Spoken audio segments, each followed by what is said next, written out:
السلام علیکم، آپ دیکھ رہے ہیں YouTube channel world T V. ہمارے یوٹیوب چینل کو سبسکرائب کریں اور بیل آئیکن کو لازمی پریس کریں۔ شکریہ۔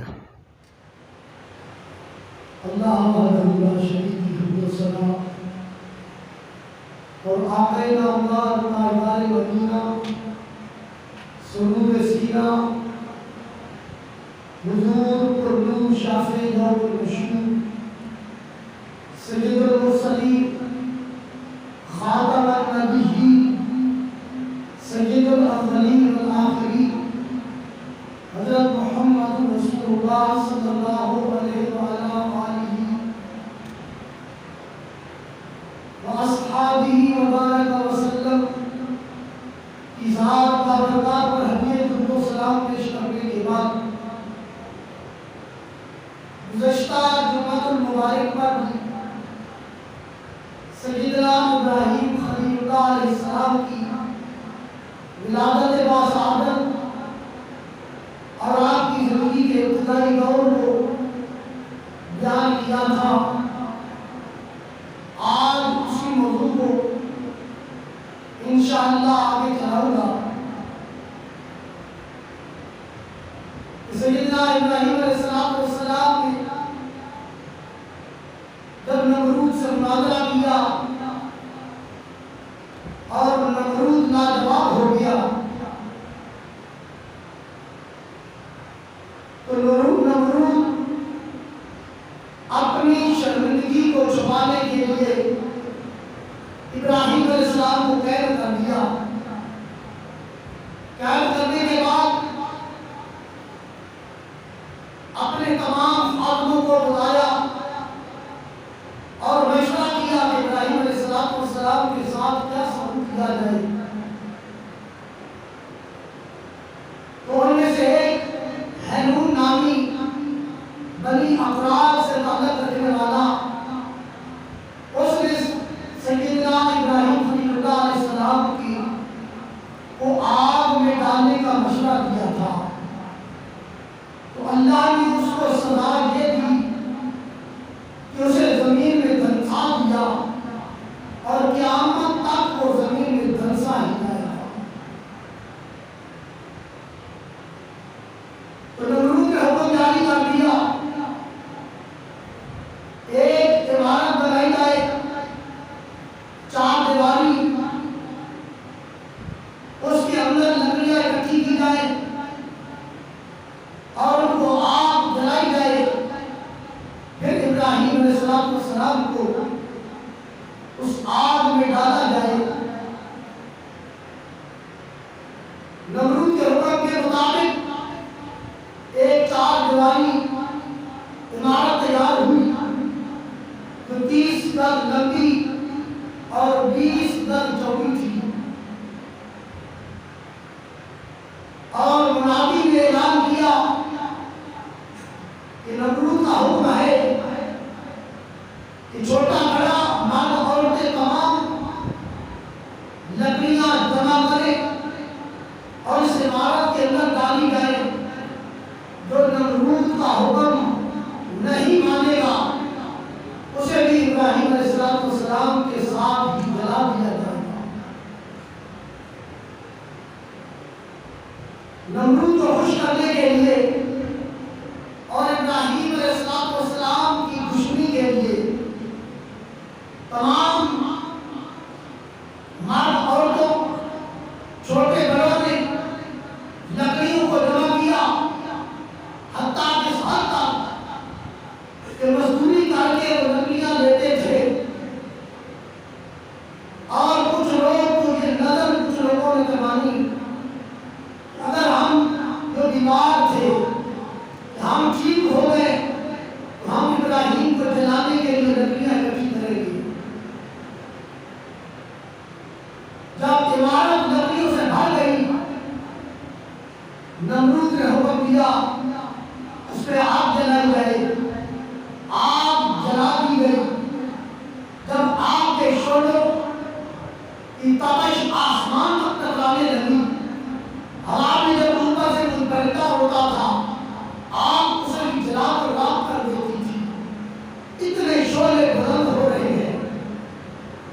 نے حکم دیا ابراہیم کو میرے پاس لایا جائے۔ ابراہیم علیہ السلام کے ہاتھوں میں ہتھکڑیاں، پاؤں میں بیڑیاں، گلے میں توق ڈال کر اس انداز کے ساتھ نمرود کے دربار میں لایا گیا۔ نمرود کہنے لگا ابراہیم یہ دیکھ رہے ہو آپ کتنی شعلوں پر جل رہی ہے، اس کے بلند کتنے شعلے نکل رہے ہیں، ابھی بھی آتا ہے میرے دین کو قبول کر لے ورنہ اس آگ میں تمہیں جلا دیا جائے گا۔ تو ابراہیم علیہ السلام نے مسکرا کر فرمایا اے نمرود مجھے تم اس آگ سے ڈراتے ہو، آگ ذرے خالص کو نہیں جلاتی، میں اس آگ سے نہیں ڈرتا۔ نمرود نے حکم دے دیا ابراہیم علیہ السلام کو اس آگ میں ڈالا جائے۔ آپ چونکہ آگ کی تپش دور تک پھیلی ہوئی تھی، اس آگ میں کوئی ڈالنے کے لیے نزدیک نہیں جا سکتا تھا، انتہائی پریشان تھے کیسے آگ میں ڈالا جائے۔ اسی عالم میں شیطان انسانی لباس کے اندر نمرود کے پاس آیا۔ پیچھے والے پتھر کے بعد آ کر کہنے لگا، جب نمرود نے دیکھا کہنے لگا تم اجنبی شخص ہو، تم اس علاقے کے نہیں رہنے والے، کون ہو، کس لیے آئے ہو؟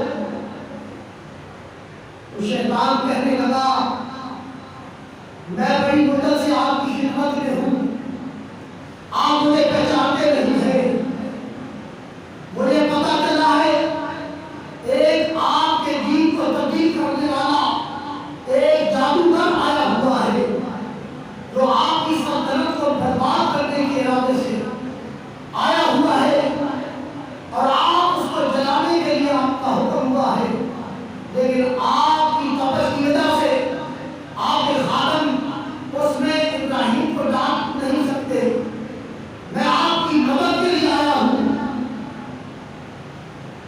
شیطان جو کہ جہنم میں فرشتے جس منجلی کے ذریعے جہنمیوں کو جہنم میں ڈالتے تھے، شیطان کو اس منجلی کا پتا تھا اور اس کے بنانے کا طریقہ بھی اسے پتا تھا، تو وہ اس نے منجلی تیار کی اور اس منجلی کے ذریعے کہنے لگا اب ابراہیم کو آگ میں ڈالو۔ منجلی کے ذریعے اس میں بٹھا کر ابراہیم علیہ السلام کو جب آگ میں ڈالا جا رہا تھا،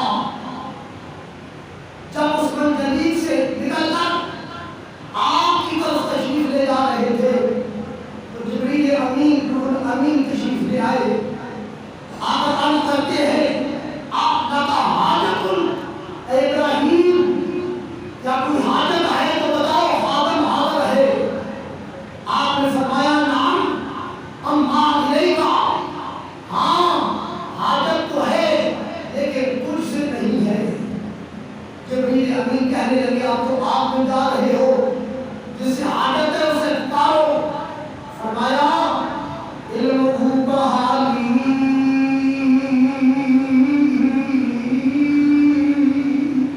حسبی من سوالی، وہ سب کچھ جانتا ہے، اسے بتانے کی ضرورت نہیں ہے، اسے بتانے کی ضرورت نہیں، وہ جانتا ہے جس کے لیے میں آگ میں جا رہا ہوں، وہ سب کچھ جانتا ہے۔ سامعین محترم، ابراہیم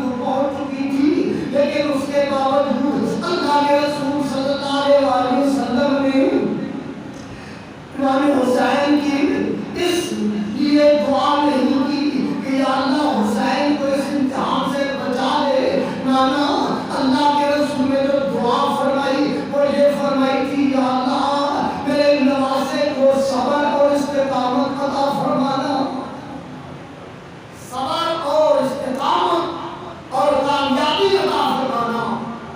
ابراہیم علیہ السلام اللہ کی بارگاہ میں دعا بھی کر سکتے تھے، یا اللہ مجھے اس آگ سے بچا لے، تو اللہ بچا لیتا، لیکن چونکہ امتحان تھا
ابراہیم چھت پر چڑھ گیا، چڑھ کر دیکھا کیا دیکھتا ہے، نظارہ تبدیل ہو چکا ہے، اس عمارت کے اندر باغ ہے، پرندے چہچہا رہے ہیں، باغ لگا ہوا ہے۔ ابراہیم علیہ السلام بہشتی تخت پر جلوہ افروز ہے، فرشتوں کے جھرمٹ کے اندر۔ جب نمرود نے دیکھا، دیکھ کر حیران ہو کر کہنے لگا، اے ابراہیم تجھے تو آگ میں ڈالا گیا، یہ معاملہ کیسا تبدیل ہو گیا؟ تو میرے خلیل، اللہ رب العزت کے پیارے خلیل حضرت ابراہیم علیہ السلام نے فرمایا، ھذا من فضل ربی، یہ میرے رب کا فضل ہوا ہے، یہ سب کو میرے رب کا فضل ہوا ہے، اور اللہ کے فضل سے یہ معاملہ اس طرح تبدیل ہو گیا۔ مورخین لکھتے ہیں نمرود کی بیٹی جس کا نام رغفہ تھا، اس نے اپنے باپ نمرود سے کہا، اے نمرود اگر اجازت ہو تمہیں اپنے مکان کی چھت پر چڑھ کر ابراہیم کو دیکھ لوں۔ نمرود کہنے لگا وہ جب رات ہو گیا ہوگا، تم نے کیا دیکھنا ہے؟ بار بار اصرار کیا، اصرار کرنے پر نمرود نے اجازت دے دی۔ نمرود کی بیٹی رغفہ چھت پر چڑھی، کیا دیکھتی ہے؟ ابراہیم علیہ السلام بہشتی تخت پر جلوہ افروز ہے، دیکھ کر کہنے لگے، ابراہیم یہ سب کچھ کیسے معاملہ ہوا؟ تمہیں تو آگ میں ڈالا گیا۔ ابراہیم علیہ السلام نے فرمایا، جو اللہ کو پہچان لیتا ہے، جس کو اللہ کی معرفت ہو جاتی ہے، پھر اس کے لیے اللہ رب العزت ہر چیز کو تابع فرما کر دیتا ہے۔ آپ کو اللہ نے میرے تابع فرما کر دیا۔ رغفہ کہنے لگی، اگر اجازت ہو تو میں بھی اس آگ میں آ جاؤں، اور کیا مجھے آگ جلائے گی؟ آپ نے فرمایا، اگر آگ میں آنا چاہتی ہے تو پھر پڑھ لے لا الہ الا اللہ ابراہیم خلیل اللہ، یہ پڑھنا تیرا کام ہے، آگ سے بچانا میرے رب ذوالجلال کا کام ہے۔ رغفہ نے فوراً پڑھا لا الہ الا اللہ ابراہیم خلیل اللہ، یہ پڑھتی ہوئی چھلانگ لگائی، آگ میں کود پڑی۔ اللہ رب العزت کے حکم سے اس کے لیے بھی آگ ٹھنڈی ہو گئی۔ ابراہیم علیہ السلام نے اس کو دے دیا، اپنے دامن میں لے لیا، اور پھر سیدنا ابراہیم علیہ السلام سائرہ خاتون جو چچا کی بیٹی تھی، اور اپنا بھتیجا لوط، حضرت لوط علیہ السلام، ان کو لے کر ہجرت فرمائی، اور رغفہ کو بھی، رغفہ جب اسلام قبول کر لیا، پھر واپس اپنے باپ کے پاس چلی گئی۔ جب باپ کے پاس گئی تو جو کہ دین تبدیل ہو چکا تھا، باپ نے جب دیکھا، پہلے تو پیار سے کہا بیٹا یہ دین چھوڑ دے، لیکن بیٹی نے انکار کر دیا۔ پھر اس نے رسول سے باندھ کر گرم ریت پر بیٹی کو لے کر سزا دینے لگا۔ رحمت الہی جوش میں آئی، اللہ رب العزت نے فوراً جبریل امین کو حکم دیا، اے جبرائیل جا نمرود کی بیٹی رغفہ کو اٹھا کر میرے خلیل کے پاس پہنچا دیا۔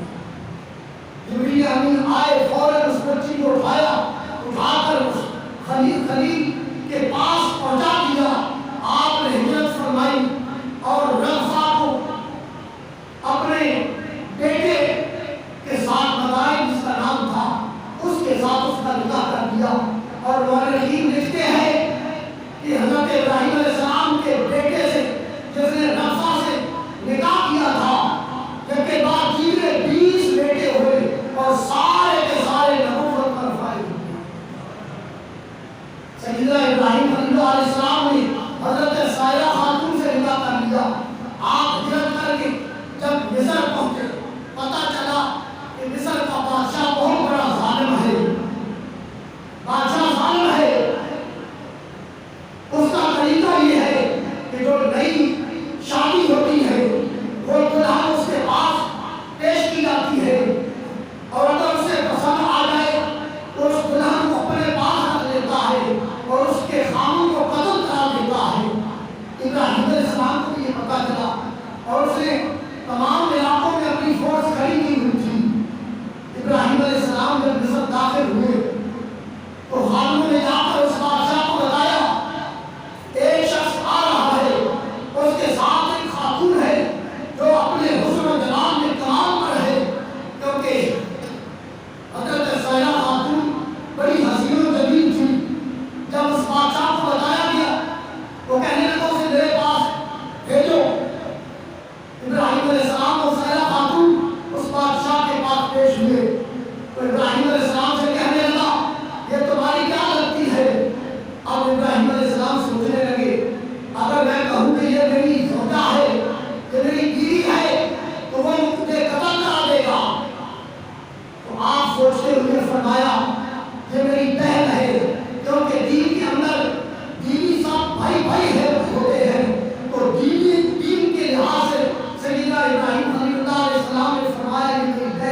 آپ کی دینی بہن تھی، آپ نے فرمایا میری بہن ہے۔ پھر ابراہیم علیہ السلام کو باہر کمرے سے بھیجا، سائرہ خاتون کو اندر لے گیا۔ اللہ کی قدرت دیکھے، اللہ نے اس کمرے کی دیواروں کو شیشے کی مانند کر دیا۔ ابراہیم علیہ السلام باہر بیٹھ کر اندر کے سارا نظارہ دیکھ رہے تھے، اور جب وہ بادشاہ ظالم اس نے سائرہ خاتون کی طرف برے ارادے سے ہاتھ بڑھایا، اس کا ہاتھ شل ہو گیا، سن ہو گیا۔ وہ خوف زدہ ہو کر سائرہ خاتون سے کہتا ہے مہربانی کرو میرے لیے دعا کرو، میرا ہاتھ ٹھیک ہو جائے۔ تو سائرہ خاتون سلام اللہ علیہا نے دعا کی، ہاتھ ٹھیک ہو گیا۔ دوسری مرتبہ پھر جب ارادہ برا کیا، پھر ہاتھ شال ہوشن ہو گیا۔ پھر سائرہ خاتون سے عرض کرتا ہے اے سائرہ خاتون دعا کر اللہ ہاتھ میرا ٹھیک کر دے۔ سائرہ خاتون نے پھر دعا کی، ہاتھ ٹھیک ہو گیا۔ تیسری مرتبہ پھر برے ارادے سے ہاتھ بڑھایا، کہنے لگا اے سائرہ خاتون اب میں بالکل وعدہ کرتا ہوں میں ہاتھ نہیں بڑھاؤں گا برے ارادے سے، میرے لیے دعا کر۔ حضرت سائرہ خاتون نے فرمایا یا اللہ اگر اس معاملے کے اندر یہ سچا ہے تو اس کا ہاتھ ٹھیک کر دے۔ اللہ نے ہاتھ ٹھیک کر دیا تو وہ کہنے لگا اے سائرہ خاتون میرے پاس ایک لوڑی ہے، وہ بھی میں تمہیں تحفہ عطا کرتا ہوں۔ وہ لوڑی بھی ایسی ہے جب اس کی طرف میں ارادہ کرتا ہوں تو میری اللہ رب العزت میری مردانہ طاقت کو ختم کر دیتا ہے۔ ایسا لگا تو اس میری لوڑی کا تمہیں تحفہ دیتا ہوں۔ وہ لوڑی کون تھی؟ جس کو حضرت اسماعیل کی ماں بننے والی حضرت حاجرہ خاتون سلام اللہ علیہا تھی۔ سائرہ خاتون لے کر وہ آ گئی تو حضرت ابراہیم علیہ السلام کے ساتھ حضرت حاجرہ کا نکاح کر دیا، کیونکہ سائرہ خاتون سے ان کے بدلے گھر سے آپ کی اولاد نہیں تھی۔ سائرہ خاتون نے حاجرہ کے ساتھ ابراہیم علیہ السلام کا نکاح کر دیا۔ جب نکاح ہو گیا آپ شام تشریف لے گئے، جب شام پہنچے اور آپ وہاں مقیم ہو گئے، حضرت حاجرہ سلام اللہ علیہا جب آپ کے ساتھ نکاح ہوا، سیدنا ابراہیم خلیل اللہ علیہ السلام کی عمر مبارک 80 سال کی ہو گئی۔ آپ رب کی بارگاہ میں دعا کرتے ہیں یا اللہ اے رب ذوالجلال مجھے بیٹا عطا کر، رب حب لی من الصالحین فبشرناہ بغلام حلیم۔ آپ نے دعا فرمائی، اللہ نے خوشخبری سنائی کہ ابراہیم تمہیں بے گنوار بیٹے کی خوشخبری ہے۔ 80 سال کی عمر میں اللہ نے بیٹا اسماعیل عطا کیا۔ تو آگے جو موضوع ہے وہ میں نے عید پر بیان کر دیا تھا، اسماعیل علیہ السلام کی ولادت، آپ کا بچپن اور آپ کی قربانی کا ذکر جو ہے وہ میں نے عید پر بیان کر دیا تھا۔ تو سامعین محترم بات یہ ہے کہ حضرت ابراہیم علیہ السلام کی آپ